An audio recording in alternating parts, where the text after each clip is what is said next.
Are we live? We are. Yeah. Oh, hey there, Ghostbuster fans. Welcome to Why We Bust, the show that takes you into the brain of a Ghostbuster and finds out what makes them tick.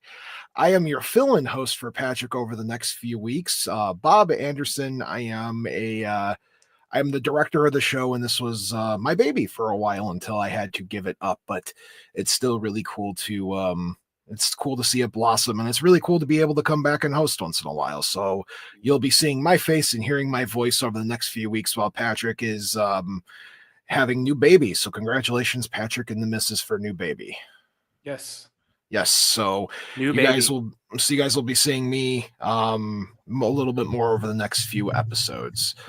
And with me, as always, is the producer and as Patrick calls him, the central nervous system for the Why We Bust show, Jim Norman, or as I refer to him as Norm. What up? Hello, Norm. How have you been?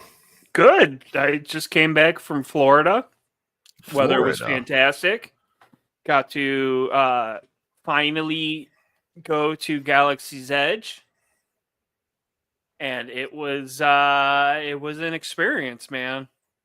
That's great. I'm really excited for you. And now you're back in the real world hosting the show again with me. Yes, I am. Yes. All right. And because I'm not as cool as Patrick, I don't have This Week in Ghostbusters trivia for you. So instead, I will share with you guys my favorite Ghostbusters memory of all time, which has to do with a Ghostbusters trivia question. And it relates to our guest this week. Several years ago, we were living through this wonderful pandemic called the COVID-19 pandemic, and boy, howdy, ruined a lot of people's lives. And one of the things I wanted to do was to try to liven spirits across the world, as you would say. And I hosted a Ghostbusters trivia contest between a bunch of different franchises across America. And it was Windy City hosted it. It was a good time, raised a ton of money. But what I'm getting at is my favorite memory of being a Ghostbuster of all time is I look down because I helped come up with the questions. It was a combo of like 5 of us that sat down and did it. But our guest this week had the greatest look on their face I have ever seen on a person ever, because their screen was right dead center in the middle of my Zoom call. So when I looked down and saw them, this was the question that came up, and this was one that I came up with, which was how many points did the Dow Jones drop according to the front page of the Wall Street Journal or New York Times? USA Today. USA Today. How many points did the Dow Jones drop on the USA Today, according to the newspaper? And I looked up from asking the question, and the look on this gentleman's face is my absolute favorite memory of that thing, other than raising all the ton of money we did. But it was such a rewarding experience knowing that I ruined somebody's life that bad. Everybody, let me introduce to you my friend and fellow board game enthusiast, which we will definitely talk about. Choo Choo Boy himself, Ryan Espin of the New York City Ghostbusters. Oh, hey there, Bob. Oh, hey there. Now, everybody in chat, can you put a hashtag choo choo, CHOO? Oh, you told me to grab the. Hang on. Let me Yeah, grab the I'm sorry. We got to get that going. Now, I promise you, folks, I will explain what the choo choo. I promise you, there's a whole reason behind this. And look, he's even got his own train whistle. Choo choo. Okay, so we will. I promise you, we will explain what that means. But Ryan, how are you? I'm doing good. I'm very excited to be here. And I am honored and grateful to be part of the Why We Bust catalog now. So you will be, yes. It's really cool to have you. Ryan, your role on the New York City Ghostbusters is president. President, that's correct. I apologize. Usually I like to have these things written down, but I didn't. So Ryan is the president of New York City Ghostbusters. He is also the co-host of one of the best board game podcasts you're going to find on the internet, called the Tabletop Express, which we'll talk about a little bit, obviously, because the choo-choo thing, people are probably curious why we were saying choo-choo in chat. Yep. So Ryan, tell us. We're going to take you way back to the very beginning. Yep. What is your earliest memory of being of Ghostbusters, of any aspect of the franchise? So for sure, definitely watching the movie as a kid on TV. I don't remember the first time I saw Ghostbusters. It was just always there. I also had a treasured VHS that I think it must have been like one Saturday morning that was recorded where it had Pee-wee's Playhouse, and it had real Ghostbusters, specifically the episode where I think like Egon turns into like a bird or something. I was told it was not a very good episode. I haven't watched it since. Definitely one of the later year episodes of real Ghostbusters. And then I do remember also going and seeing the Ghostbusters at Universal Studios for the Spooktacular, which was a bit mind blowing to see the Ghostbusters in real life. Did you see Wayne Brady? I don't. So I don't have pictures with Wayne Brady, and I don't believe was he the cast member Winston. during that when you saw him? I don't believe he was. At least in the pictures, it's definitely not Wayne Brady. But I did check to see if I had pictures of Wayne Brady. That is fair. In case people are curious, the connection between Wayne Brady and Ghostbusters was Wayne Brady played in the, what's the proper term? Stage. The Ghostbusters Spooktacular. Yes, the Ghostbusters Spooktacular, which was like a stage show at Universal Studios, Florida, correct? Yep. And they did like a live action play of Ghostbusters, and he was in the Winston. cast. He was Winston. One of the Winstons. Obviously not the time Ryan saw him, but no, and it was cool too because they would just like kind of go around the park in the Ecto. So it was them, and also like the Blues Brothers would go around the park in their car as well too. So that was always pretty cool to see. So when you're this kid and you're growing up with Ghostbusters, what does it mean to you? Because especially back then as a kid, was it like one of your favorite properties? Was it your favorite property? Did you revisit it often? Oh, it was top of the class. It was every year. Ghostbusters was like my favorite thing. So during that lull in the 90s, when there wasn't much Ghostbusters except for Extreme Ghostbusters, I would wake up every morning at 6:30 to watch it on UPN 9. And I did not like any episode really, but I watched every single one. You monster. I know. I get a lot of hate for disliking Extreme Ghostbusters. Yeah, you're off the show, man. That's my favorite. You know that. I know. But I did like the back in the saddle. Early. It was worth it for back. It was worth it for back in the saddle when the original guys come back. And then in the 90s, it must have been 95 or 96. We got a computer, so I go on AOL, look up anything Ghostbusters. So I'd go to Bill Eskimo's, whatever his last name is. I always thought it was Bill Eskimo. He had the Ghostbusters homepage that I would check out, and then there was Mr. Stay Puft World O Sounds, which still exists, Proton Charging as well, and Spook Central was around then too. So I would go to all these different websites. I started my own website for it too. What was it called? It was called Internet Ghostbusters.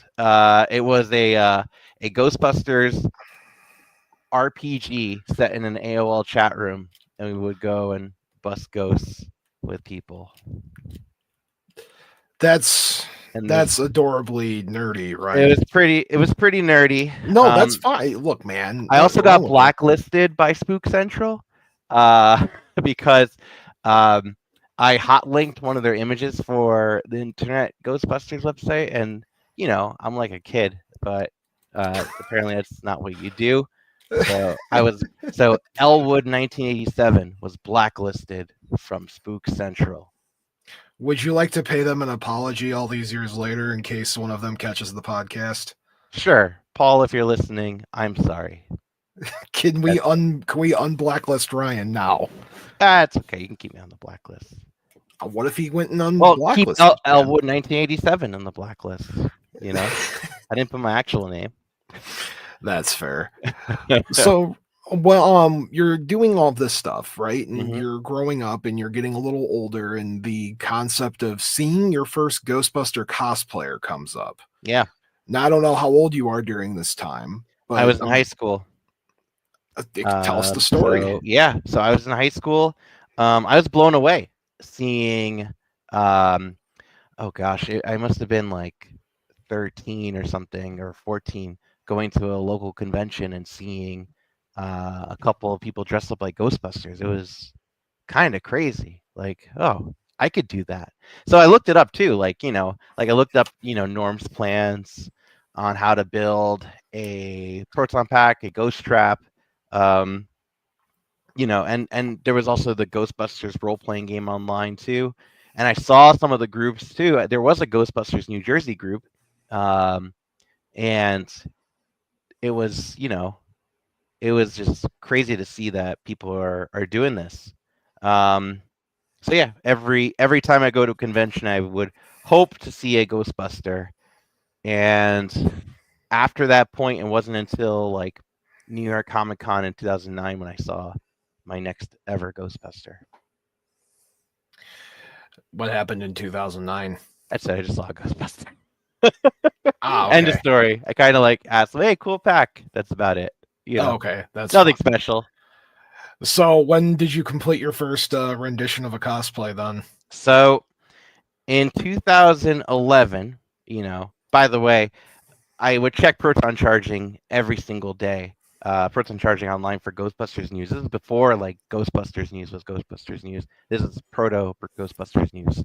It would be Chris Stewart, and he would put different articles up, and I would check every day, is Ghostbusters 3 happening? And I would check every day from like 97 onward. And one day, there was a casting for a Ghostbusters shadow cast in New York City called the Minions of Gozer. So a shadow cast is a live performance of a film directly in front of the film, much like the Rocky Horror Picture Show was like the original shadow cast. They were doing one for Ghostbusters in New York. So that was when I answered the call. So so I sent an email out to the organizer, Angela, and I said, "Listen, I will be anyone from Peter Venkman down to the redheaded extra that goes Ghostbusters. All right. I am committed to doing this." So I go and I meet Angela at a movie theater that's closed down now called the Landmark Sunshine. I met her, and she was told me that there's gonna be another Ghostbuster guy there that already has the costumes ready to go. So I'm like, okay, I really got to do this. So I, went down the rabbit hole, got a Rothko suit, got got the belts and all the key fobs and the pee hose, and I was ready to impress on the audition. And then, sure enough, I got the part. So I was Venkman in Minions of Gozer, and our first show was in 2011, November of 2011, at the IFC Center, which was used to be called the Waverly Theater, which is where they did the first ever Rocky Horror Picture Show Shadowcast. We were doing it at the same theater on the same stage as that, and it was wild. Like, we got to dress up and recreate Ghostbusters all in front of the screen, and it was chaotic. There was a lot of costume changes. Venkman having the most, but not the hardest, just the most. And it was just a blast. We did a couple shows there. We did some shows at BB King's in Times Square. We did some shows in Staten Island where I met Chris Sorrentino. So there was it was crazy, all that stuff. How do you get from being a stage actor to boots on the ground Ghostbuster with a group? So when I started in 2011, New York City Ghostbusters was not yet established. At least the current iteration of New York City Ghostbusters was not yet established, because there were a couple of tries to get it going. But where it is now, that really didn't start until 2012. And the thing about doing the stage show is I love dressing up like a Ghostbuster, but it's only during the stage show. I don't get to kind of do anything else. But when you're dressing up like a Ghostbuster in New York City and promoting a stage show, people are just excited to see a Ghostbuster. And New York, you're very much in the mindset of, I do not accept flyers from strangers. But everyone got a flyer from a Ghostbuster because it's New York City. They don't care. They want to see a Ghostbuster and see what I'm peddling. So yeah, I was like, hey, come to our show. It's great. So there was that excitement of dressing up like a Ghostbuster in New York City that was completely surreal. And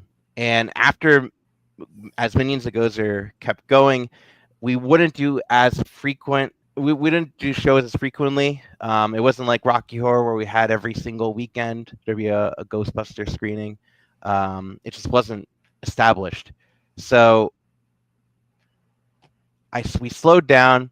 I attended a Ghostbusters trivia night, and that's where I met Eric, the president of New York City Ghostbusters at the time, because he was the table that had more points than my table, and I was very, very annoyed by that. So later on, I would meet Eric, and we would talk about what we did through Minions of Gozer. And how I met him specifically is Minions of Gozer did a special short appearance at a movie theater in Washington Heights, where David Margulies, the mayor from Ghostbusters, Mayor Lenny, was going to be there. And we were all excited to meet Mayor Lenny. It was also organized by a guy that we cared nothing about. His name was Lin-Manuel Miranda. So Lin-Manuel was the host MC of this thing. It was pre-Hamilton.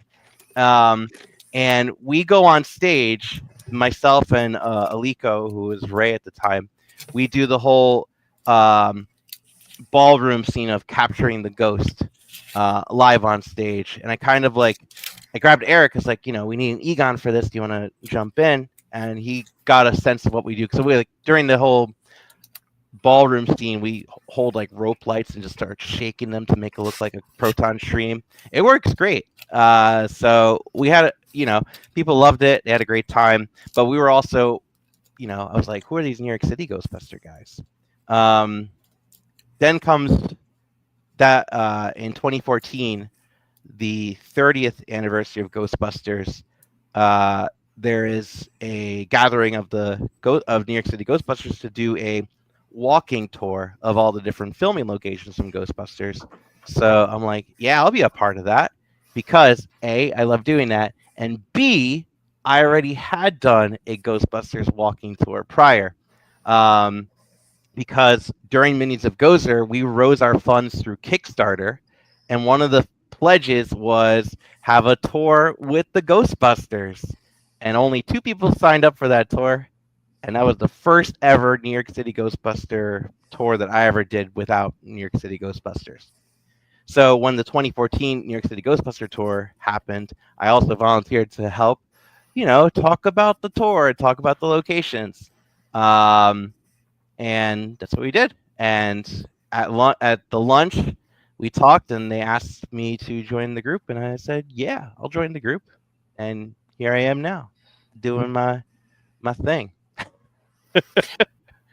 What was your first couple events like, being a part of the organization and being off the stage? Yeah. So 2014 was, the anniversary. So there was a lot of things going on that year. I believe this year Harold Ramis passed away too. Yeah. Right? 2014. So I remember, actually, yeah, it was that year because I think it was, when was that? If it was before, I forget if it was before or after. I remember it being cold. So it probably was like February or something. And that was an event I guess I did without New York City Ghostbusters, but we went to the firehouse and I brought a slinky to put, because people brought like Twinkies and stuff, and I'm like, okay, I'll bring a Twinkie. I mean, I'll bring a Slinky, and we'll bring it on the side over there. I'm just trying to, we did a slime lab that year. Actually, we did one over at a library over in Rockaway Beach, like the Ramones song, that Rockaway Beach. So we went there, and we ran our slime lab. We also, and that was like one of the earliest slime labs. We had like a photo section, and one of the guys in the group, Chris Beaumont, he also is the guy who does Kubi Craft, which like are like the paper craft. They look like, I mean, now this was like pre-Minecraft, but they look like the Minecraft guy. But they were, all like you make your own Funko Pop essentially out of paper. So we had some Ghostbuster ones there. So we had like a Marshmallow Man and a Firehouse. And yeah, and then that was the same year too, where we did we went to New York. We did the tour again for October, for Halloween time. And at that point, we were trying to get what New York City Ghostbusters was about, because we wanted to focus on a charity. And one thing that we did like doing was we liked doing STEM education. So we did a couple of events where, like we incorporate slime making. We did an event over at Brickfest, which was a Lego convention, and we did our slime lab there, and that was a big hit. Like they absolutely loved it. So we did like a whole stage show. Going back to the Ghostbusters Spooktacular, I took some inspiration to have like Walter Peck come in and kind of shut us down, and so it was a lot of fun, like writing that up. And we were writing it at the Barnes and Noble in Tribeca.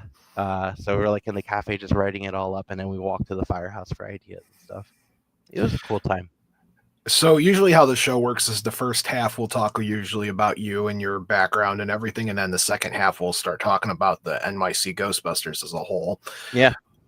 I'd be doing a severe misjustice if we didn't talk about this lovely collection behind you and what your life is like outside of Ghostbusters. Yeah.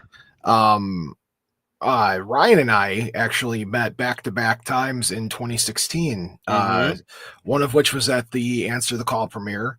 And then the second time was at a certain convention called Gen Con. Yep. And little did I know, all these years later, we'd still be bonding over very similar hobbies. So, Ryan, tell us about what your life is like when you're not ghostbusting. Well, first of all, I'm not ghostbusting. I am a father. Yes. But that's not a hobby. That's a hobby. That's not a hobby. That's a life thing. Yes.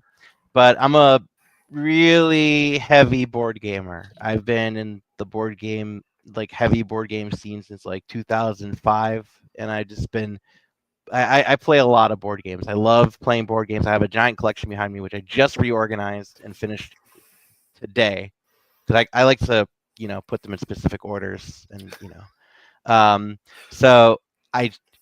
and that year 2016 was the year I was getting married. So my bachelor party, I wanted to go to Gen Con because I've never been to Gen Con. So during that weekend, the Sunday is the cosplay day, and I dressed up, in my gear. My brother also, I let him use my Minions of Gozer stuff, and he wore that. And, I ran into you, Bob, and we were walking around. We did the parade together. We did the cosplay parade. I remember like a Harley Quinn cosplayer, like, used their hammer on the back of my Proton pack. I was a little annoyed by that. Ryan, we have a question in the chat from XP Bandit. They want to know, what's your favorite non-Ghostbusters board game? Ooh. And what is your favorite Ghostbusters related board game?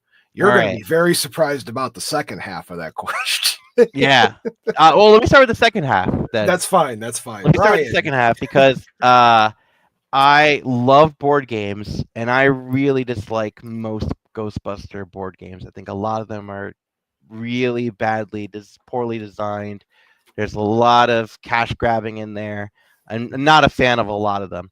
However, of official Ghostbuster licensed board games, the one that is the best is a it's called, what's it called? Right, it's over there. Ghostbusters and Men in Black Ectoterrestrial Invasion, which is like uses like chibi looking Ghostbusters and Men in Black, and you have to pair yourself with one Ghostbuster and one Men in Black character, and you're kind of just doing different missions through this episodic thing. But it's also semi co-op. But why does it need to be semi co-op? I don't know. So, anyways, that's the best one. But I wouldn't spend more than like $60 on it.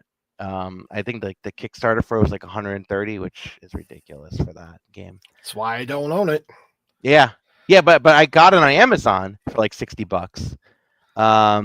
So and yeah, it's based off of the live action movies, but they look very chibi, and Will Smith has a beard in it, so Agent J.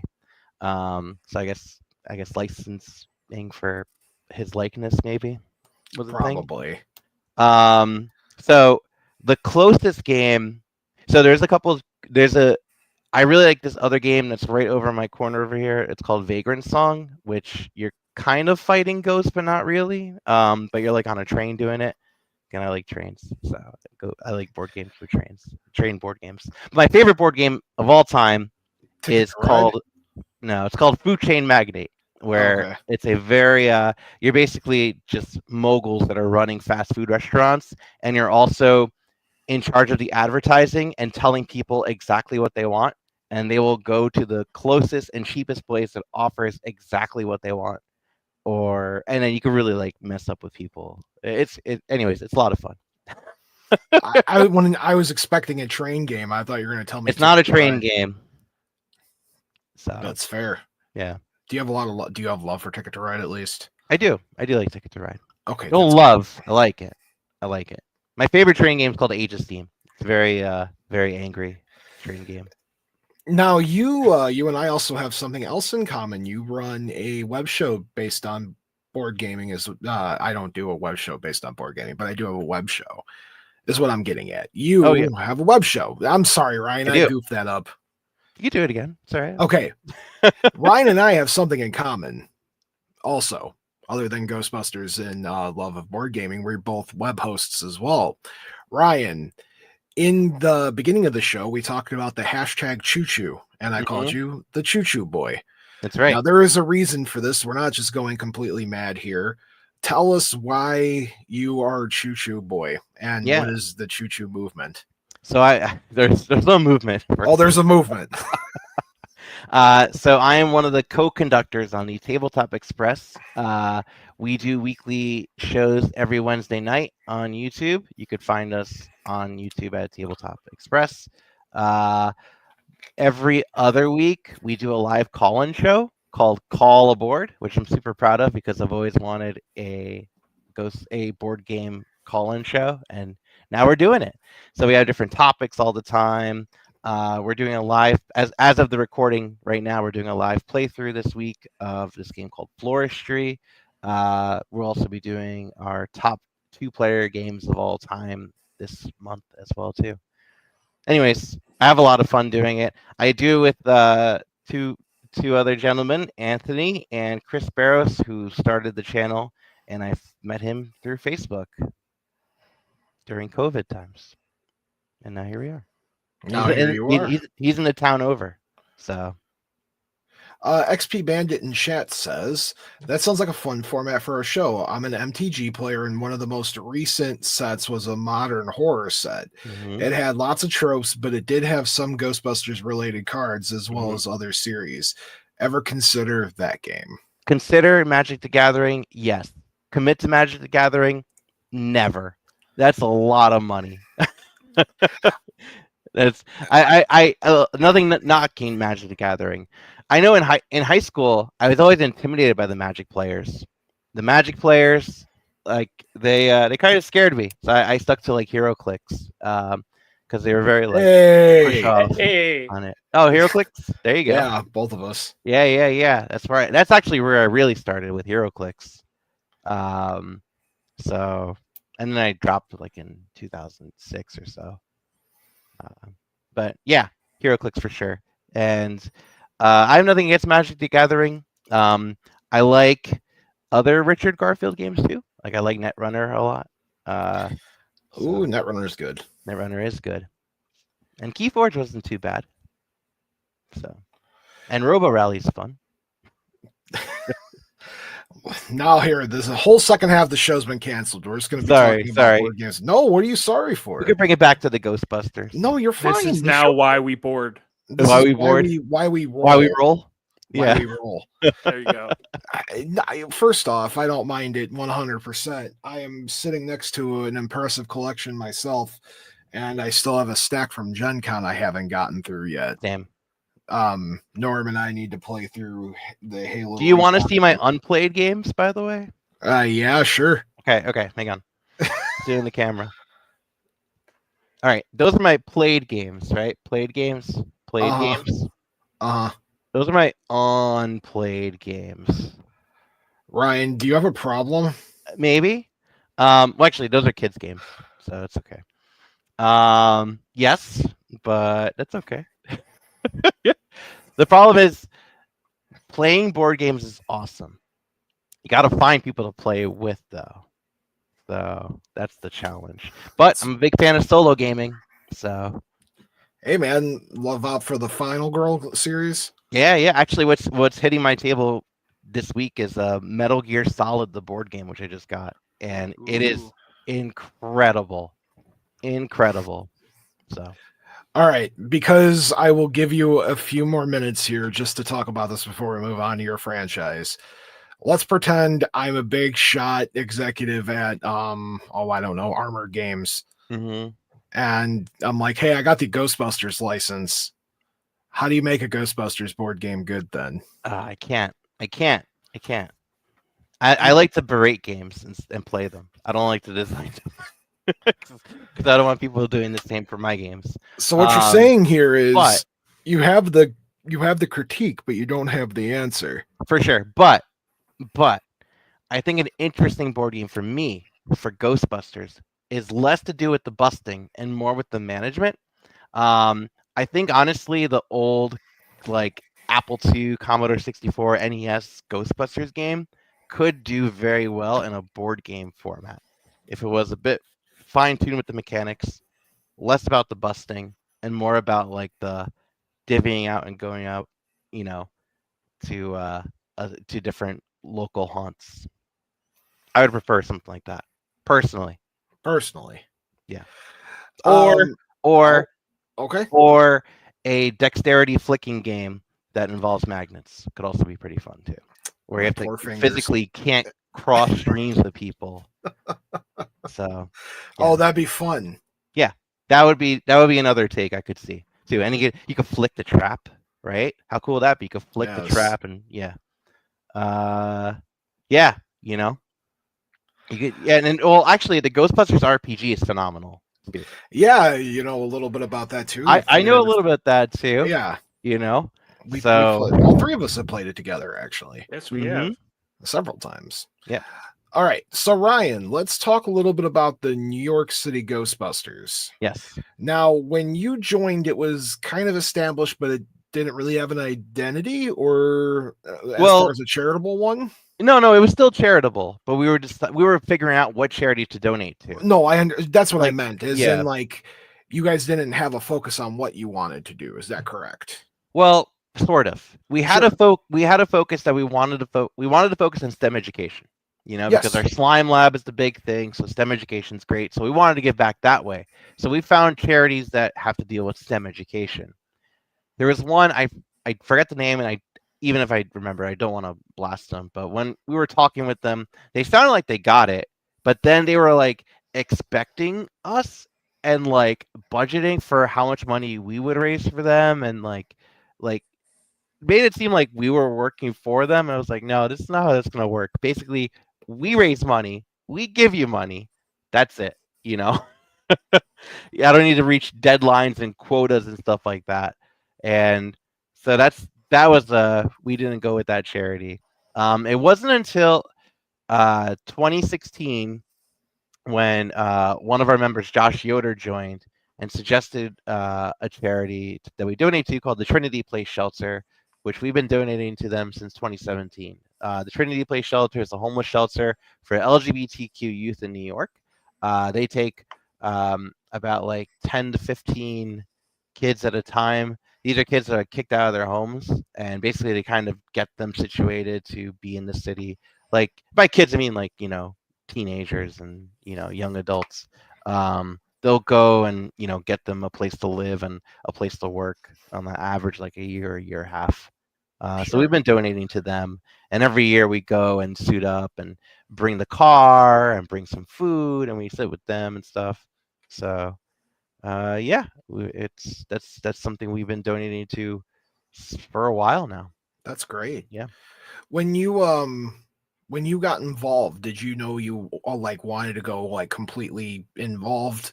Because there's different. What I mean by involved is how deep you're getting on the team. Because now you're president. Yeah. I wanted to get in deep. Yeah, that's what I'm getting at. Is some people will join and they'll hang out, they'll do their events. Then you have crazy people like the three of us that dive right into it and putting out fires and starting fires. You get the idea. I wanted to get in deep. Yeah. And here's why.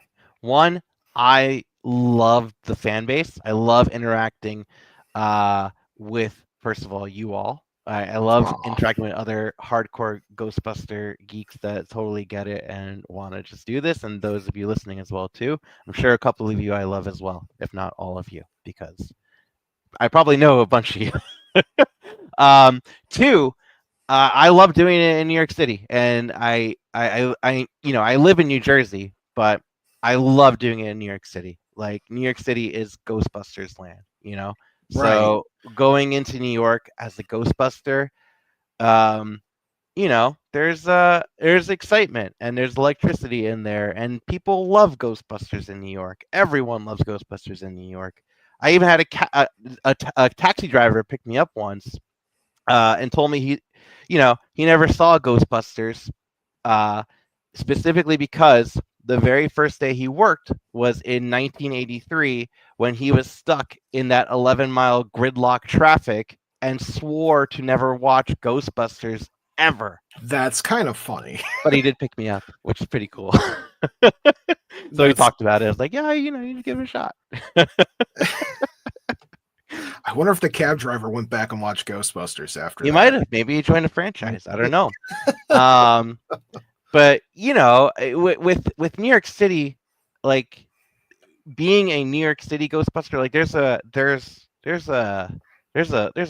price tag with that. Like you gotta like I want to commit into this, and I know it's a big deal because a lot of people love this franchise and a lot of people love dressing up, and of course everyone wants to go to New York, everyone wants to see the firehouse, so there's this kind of like responsibility that I want to make sure I'm not a jerk.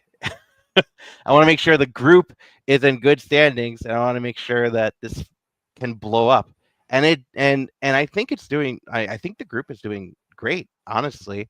When I joined in 2014, in 2016, and I'm sure a lot of franchises too, kind of blew up in 2016. I feel like there's a lot of revitalization with the franchise because of Answer the Call, because of the Ghost Core thing. I know we got a lot more requests for birthday parties. So whether you like the movie or not, we were doing a lot of stuff because of this movie. Like Ghostbusters was back in the popular zeitgeist,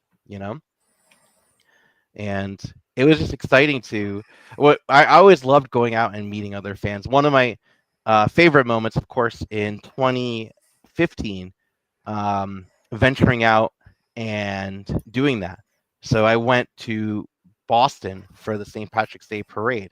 I didn't know any Ghostbusters in the Massachusetts Ghostbusters. I just knew that I was part of the New York group, and I know there's a thing at the St. Patrick's Day parade, so let me join it and find out. And some of those guys are like my closest friends now,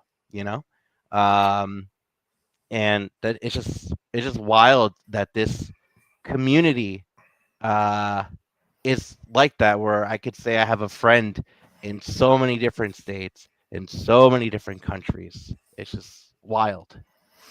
That's pretty amazing, man. New York City is in. Somebody asked a question in chat about the Ecto, which we'll get to because it's one of the most spectacular ones. New York City offers the most unique experience a Ghostbusters fan can ever ask for, and that is the Ghostbusters tour.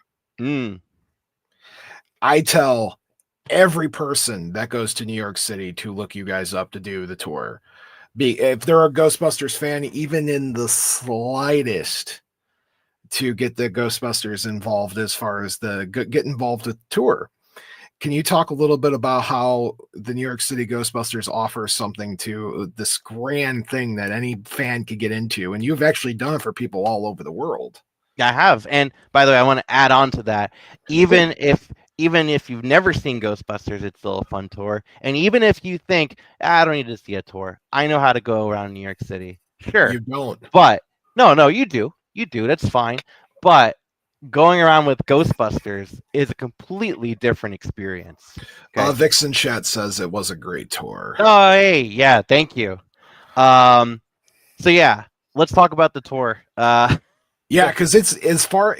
I know you're being modest when you're, when I said that, you're kind of got a little bashful, but it is the grandest tour that you can do as a Ghostbuster. Yeah, well, thank you. Yes. So we've been doing the tour for, like I mentioned, since 2014, so over 10 years now. And for our walk, we have two different types of tours. We have the walking tour and our Ecto tour, which you're either going to be taking the subway or you'll be driven around in our Ecto. We offer it to any fans that want to do it. It's just that we need to make sure, email us. We'll have a form for you to fill out, and then we'll schedule it out for you because it's about a 4-hour long tour. That starts around 10 in the morning, ends around 2. And the tour we did in 2014, we did for Minions of Gozer. And then Sony Ghost Corps reached out and asked about, are we doing a tour? Because they have contest winners from Sony International that they're going to, the contest was you're going to fly to New York City and experience a Ghostbusters tour with the Ghostbusters, So I was like, yeah, we do a tour, sure. And I was like, oh man, I should probably look into a tour guide license. Which, by the way, he is, folks. I am now, yes. So I had to do the tour guide license, which how that works is you're basically just put into a room and you have to do a 2-hour long test, and at the end they tell you if you pass or you fail. I passed, hooray. It was nerve-wracking, but I passed. You have to know subway routes, you have to know bus routes, specifically bus ruling for below Canal Street. You have to know a lot about like where buses can park and stuff. It's a pain, but you gotta know it. And it's completely gone out of my brain now because now it's just back with Ghostbuster location knowledge. But I love doing that tour because every time I do the tour, there's always something new. There's always people, like random things you'll run into. People will tell you stories like, oh, I'm at the 55 Central Park West and like, oh, yeah, you guys are Ghostbusters. I used to live in that building. And I remember that we were trying to go to the airport and we couldn't get a cab. And Dan Aykroyd in his Ghostbusters suit actually helped us bring the luggage down from our apartment and hailed a cab in his Ghostbuster gear. That is the most Dan Aykroyd story I've ever heard. Well, I asked him about it, and he does not remember it. So I'm sure it was a bigger deal for them than it was for him because he's a very modest and nice guy. But yeah, I mean, people would tell you all sorts of stories. We ran into, speaking of that building, we ran into Jordan Charney, the guy who Roger Delacour. Not Roger Delacour, I'm sorry. Dean Yeager. Dean Yeager. Yes, Dean Yeager. That was the harder name to remember is Jordan Charney. Dean Yeager. Yeah. Dean Yeager. He actually popped in on my tour when I did it with Dan. It's so crazy, right? Yes. Like, oh my gosh, there's Dean Yeager, and he lives at Spook Central. There's all sorts of weird things. We took a picture once with someone at Spook Central. They wanted to take a picture with Ghostbusters, sure. And it was Donna Karen of DKNY that was taking a picture of us. She also lives there. So I'm like, oh, geez, this is crazy. And there was all sorts of other crazy things. We started going to the Museum of the American Indian, which stood in for the Manhattan Museum of Art. It's the Alexander Hamilton Customs House. And there were, the rumor was that there were pink slime stains on the wall from the shooting of Ghostbusters 2. And we found video. There was video, like home recorded video of these kids going in on the set of Ghostbusters 2, and like Dan Aykroyd's all covered in the slime and stuff. They were definitely shooting like the New Year's night fight. So it was cool to see like around that area if pink slime would be there. But then doing the tour, just constantly doing the tour, we ran into someone that actually knows the story behind the pink slime stains, and basically they had a slime gun that went off accidentally, and you could hear around the whole place, oh, I don't know if I could curse on this, but S word. Probably not. We appreciate it. No worries. And sure enough, there was just pinks, that was that pink slime, and they cleaned it off. Is that marble is so porous that slime stain is still there from that time. So it's otherworldly when you get a chance to see it for your first time, because I did during Afterlife, and it was really cool. Yeah. And you talked about the ghosts in there too, because allegedly there's ghosts in there. So it was pretty exciting. That was very kind of you to let me do. Yeah.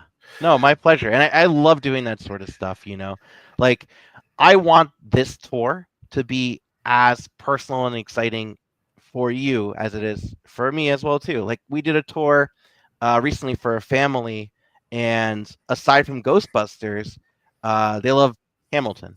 So we stopped at the old Trinity Church, where it was Hamilton's burial site. So they got to see, like his tombstone and stuff, and all the people, all his whole family was all there. So, we took them around there. There was, with doing the tours for the contest winners, most of them don't care about Ghostbusters. The contest winners just, I got a free ticket to New York City. So I showed them the Ghostbuster filming locations, but I asked them, like, what do they want to see? So would stop at like the John Lennon Imagine Memorial. There was one tour that I was not doing, but Josh was doing, and it was a family from Russia, and they did not speak any English, even though the tour company told us, yes, they do speak English. Spoke no English. They went to the tour locations, and it was not going well. So they asked, he finally just broke down, like, what do you want to see? And like, Home Alone. So, okay, they took him to the Home Alone hotel. And then, like, where do you want to go now?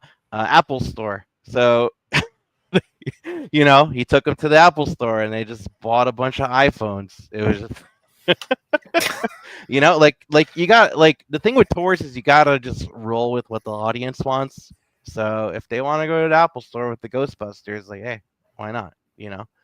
Like, I went, the Jaeger, when they came from Germany over to the US, I asked them, this is your first time in New York City. Other than Ghostbusters, is there something you really want to see? And they said, yeah, we want to go to Wendy's. So I'm like, all right.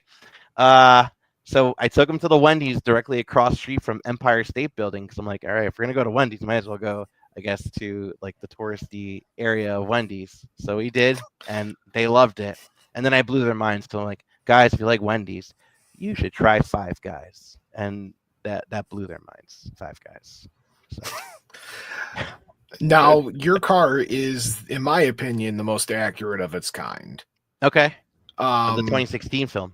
Yes, that's what I'm getting at here, because I wanted to get back to that question. XP Bandit wanted to know, what kind of car do you drive? And I can say I've been in it to go get ice cream when I was a part of Mr. Hoffman's wedding. Mm-hmm. It's a really cool experience driving in that car, but I will let Ryan talk about it.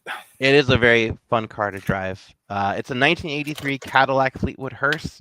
We bought it from a guy who makes movie car replicas as his hobby. and he sold it to us to make room for the Mach 5. I don't know if he has finished the Mach 5, but that's what he worked on. And we tricked it out. It's the license plate is Ecto NYC because Ecto 1 has been taken, and we don't want to get into that whole can of worms. No, we're good. So we have our Ecto, and we love it. It's got low mileage and lots of trunk space, which is great because it's a hearse. Of course, it's going to get low mileage and lots of trunk space. We are very good friends with a local mechanic because we're there pretty frequently with the car. So the car is co-owned by 5 of us privately. So we co-own it, but it's not part of the group. It's just that we use it in the group. So that's the legality portion. But yeah, it's a fun ride, and we do a lot of fun things with it. I get away with a lot of stuff in that car. There was one time when I missed a turn for an event that we would be running late to, and it would add another like 10 to 12 minutes to the drive at least. And I was like, okay, wait a minute, that's not good. So I got to a red light. As soon as the red light happened, turn on the sirens and the lights, and I just do a Yui like right in the middle to just turn around. And there's a cop on the corner, and I'm like, oh man. And he's just like, go, just go. He's waving me down, just go, you know? So I'm like, yeah, okay. So I get away with a lot of stuff in that car. There was a time when a cop tried to drag race me on First Ave.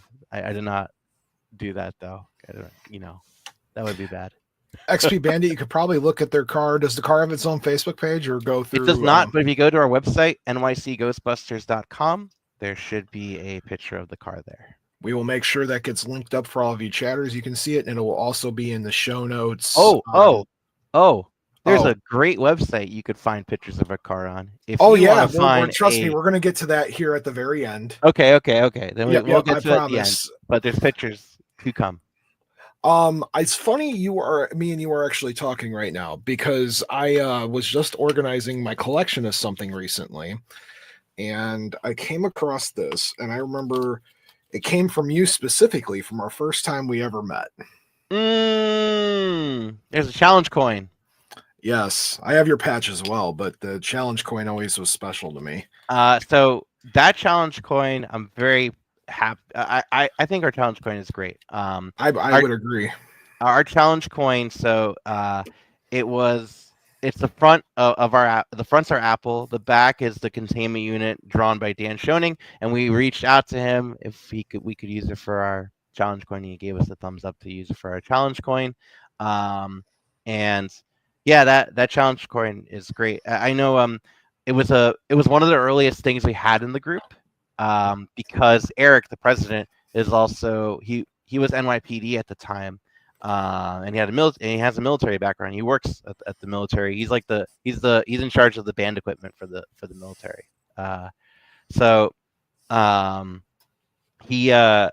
He was very much about having a really legit looking challenge coin. And that challenge coin, I'm pretty sure. So my challenge coin, I still need. I think I have another one somewhere, but the challenge coin I used for a while. Actually double-sided taped to the hood ornament on our Ecto, and it's been on there since. Yes, it has. Yeah.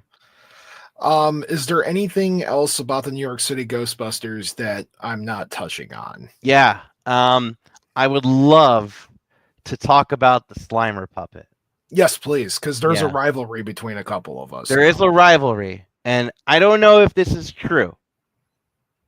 So let me know if this is not true. But I do think I am the first Ghostbuster cosplayer to have a puppet Slimer as part of his getup. Be between you and probably Andrew at Circle City. I had mine since 2011. I'll have to find out. Yeah, that's a question. But put it up in the group chat, Ryan, and for us at the Why We Bust. But yes, not Why We Bust, but you get what I'm saying. Yeah. Okay. So I love that puppet. So that puppet came about because we needed a Slimer for Minions of Ghoster. And when we talked about it, I was like, hey, I know a guy who does puppets, because when I was in college, I had a paid internship that paid too much. So I started buying dumb stuff. One of which was, how fun would it be to have a Muppet likeness of myself? So I did. I bought a Muppet likeness of myself, and I was so excited. I was like, yeah, it'd be great. I'm gonna send pictures to this guy. And I was like, I love Ghostbusters, so put a Ghostbusters shirt on. But then, I asked him, like, what size do puppets wear? 4T? Great. So anytime I bought a t-shirt online, I bought a matching one in size 4T. I was like, I was all look. Do you still have this thing? I still have this thing. Still have I need Puppet Ryan out more often. Well, I'll tell you this. As soon as Puppet Ryan came, I hated it. I was terrified. I was like, this was a bad idea. This was a bad idea to have a puppet likeness of myself. So I buried it, basically. It's in like an old timey looking suitcase. Oh, that thing's haunted. It looks haunted. It's a haunted suitcase. Yeah, it's like velvet lining inside, and it is stored away in my attic. So that's where it is. But when it came time to finding a puppet, I knew a guy. So I reached out to him, and we talked about different kinds of Slimers. Like, I wanted something more Ghostbusters 1. So I didn't want tongue with my Slimer. I did it, and I wanted them to be a bit more bulbous, like how Slimer is, like more rounded and kind of. And the particular skin for him, we went for a lighter, paler green, because we're doing the shadow cast in a dark room. So having a lighter, paler green would translate better in darker rooms than like a darker green. So that's what we went with, and I love that Slimer. That Slimer is great. So he is 2011. So he is 14 years old, which is roughly 14 times 3 years old. So that's the Slimer story, and he's been part of our group since too. So we have a couple more minutes here left in the show, and XP Bandit asks a great question. If you were able to design your own original arch nemesis ghost to bust, what would it be like? Conversely, if you were to create your own good ghost buddy companion, what would it be like? Well, I already have a good ghost buddy companion. Slimer is very much a good ghost buddy, and not like a bad, I don't know. I'll come back to that. Let me come back to that and think about the arch nemesis. Sounds good. This is also what I like to call the shameless plug part of the show.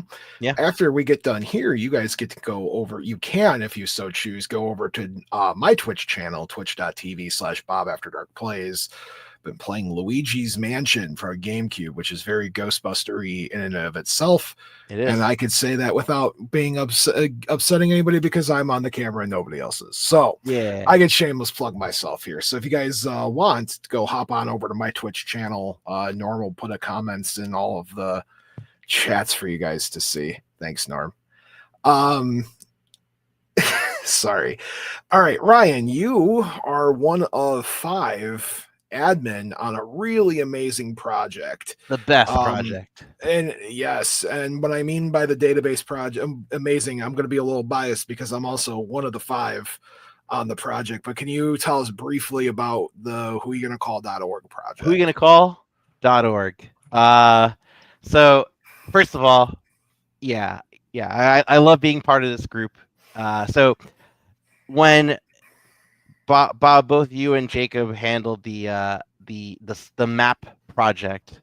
I remember thinking that this would be a cool website. This would be cool if it was interactive. So a year later, we did a birthday party for this family, and the mom asked if there was a group in North Carolina that does this, because they have she has a nephew there that would love Ghostbusters at his party.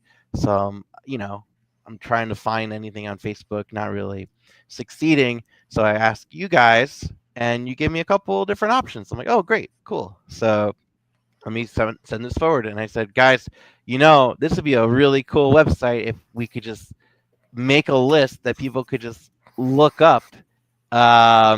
So I registered, and I registered the domain ghostbusters.directory as a way to link to this. And then the new year happens, and I get a message from Bob saying, hey, you ready to work on this website? And I was like, yeah. So, but I told him, if we're working on a website, I know how I want it to look. I know what I want to use, but I don't do anything on the back end. But I know who I'm going to ask, and I did. And I asked my good friend, Pete Natale of the Hudson Valley Ghostbusters to handle the back end, because he's a good back end nerd. He is a good nerd in general. I'm a front end nerd. I'm a neither nerd. I just hang out with the project. That's all my job is. Well, but, like he can link comments to whoyougonnacall.org, but not my Twitch channel. Well, this is Ghostbuster related. I know that.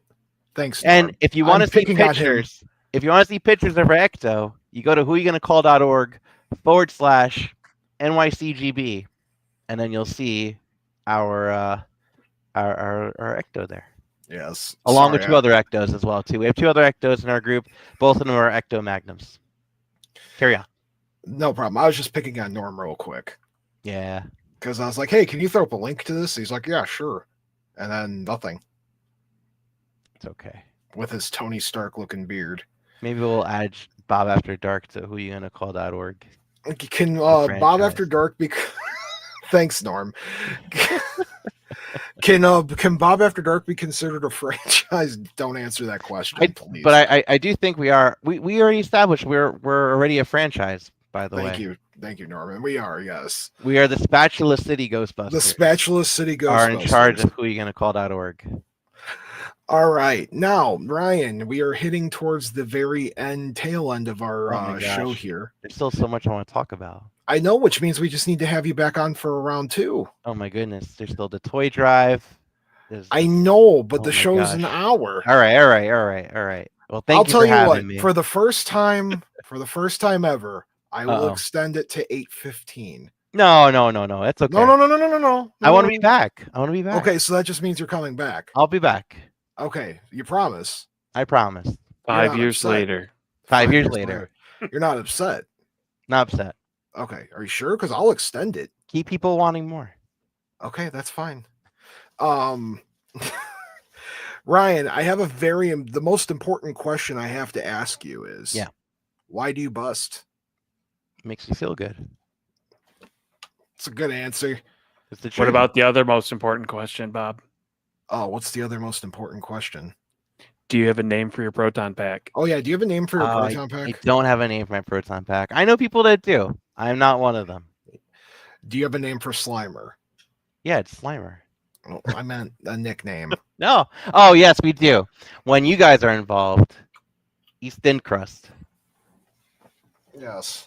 Yeah. Oh, Ryan, I really appreciate you coming on. It's always easy doing interviews with people that do this type of thing as well, because you just made the time fly by. Yeah, man.